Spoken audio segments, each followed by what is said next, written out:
of people travel to the big station at the end of the line. Engines from the other railway sometimes pull their trains. These engines stay the night and go home next day. Gordon was talking one day to one of these. "When I was young and green," he said, "I remember going to London. Do you know the place?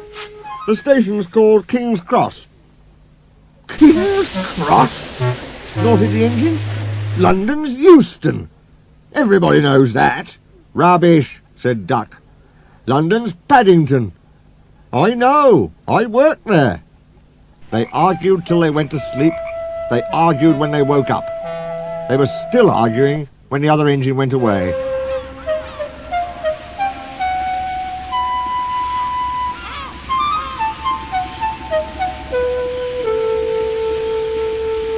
"Stupid thing," said Gordon crossly.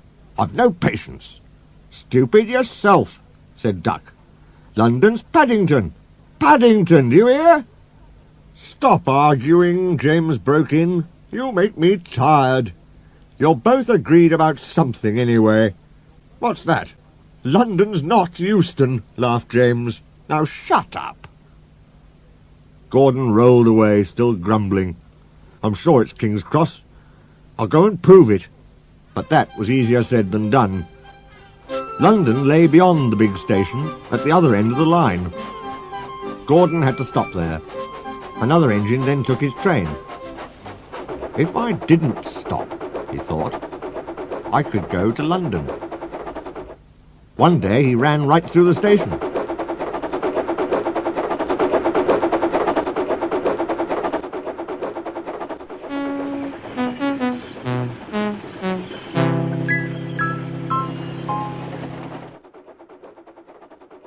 Another time he tried to start before the fireman could uncouple the coaches. He tried all sorts of tricks, but it was no good. His driver checked him every time. "Oh dear," he thought sadly, "I'll never get there." One day he pulled the express to the station as usual.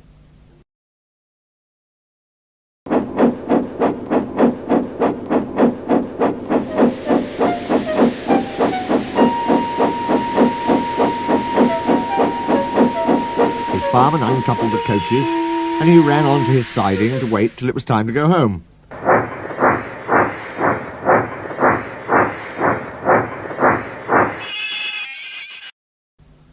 The coaches waited and waited at the platform, but their engine didn't come.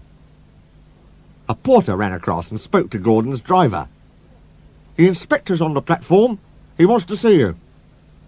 The driver climbed down from the cab and walked over to the station. He came back in a few minutes looking excited. "Hello," said the fireman. "What's happened?" "The engine for the express turned over when it was coming out the yard.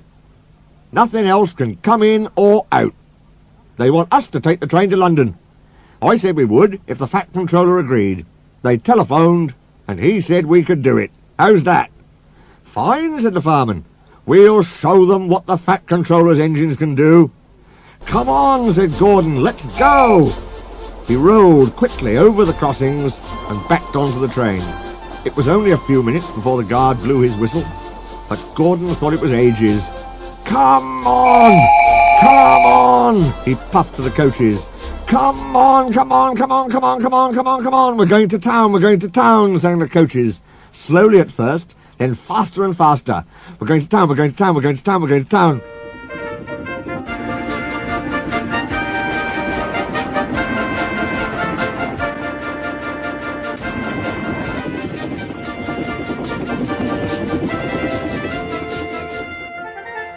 Gordon found that London was a long way away.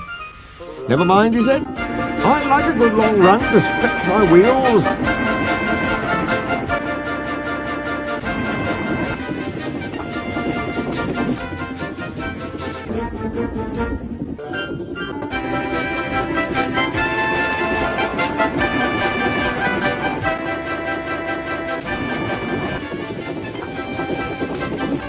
But all the same, he was glad when London came in sight.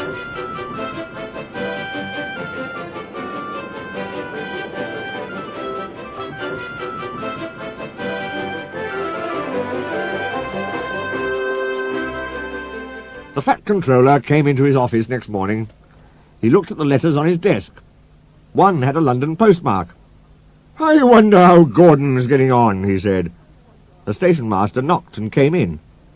He looked excited. "Excuse me, sir, have you seen the news?" "Not yet, why?" "Oh, just look at this, sir." The fat controller took the newspaper.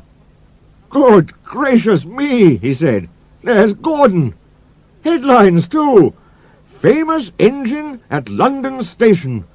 Police called to control crowds." The fat controller read on, absorbed. Gordon returned next day. The fat controller spoke to his driver and fireman. "I see you had a good welcome in London." "We certainly did, sir.